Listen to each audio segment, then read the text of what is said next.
The Simpsons were freezing to death at home. Homer pulled out a down jacket and burned it right away. Marge complained about why Homer wouldn't just pay the heating bill. Then Bart came in carrying a box of books to burn for firewood, but accidentally found Marge's college diploma, even though Marge had always said she only graduated from high school. Lisa then realized that Marge and Homer were already 30 when Bart was born. It turned out Marge and Homer had been hiding a lot. They used to live in a tiny apartment, surviving on instant noodles. Life was tough, but they were happy as long as they were together. Back then, they were working at a record company until Marge got accepted into college. But they couldn't afford the tuition. Homer said he'd take care of it. He went to work at Abe's store only to get bullied by little kids. Meanwhile, Marge started living her dream college life. But soon, a professor set his sights on her. Marge wanted to introduce him to Homer, but that only made Homer worried.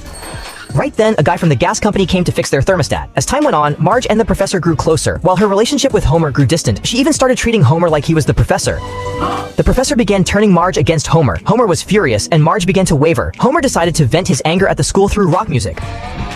But Marge couldn't accept that version of him, and she ended up cheating on him for real. The two decided to go their separate ways. Moe still ran his cigar bar, and Marge started dating her coach.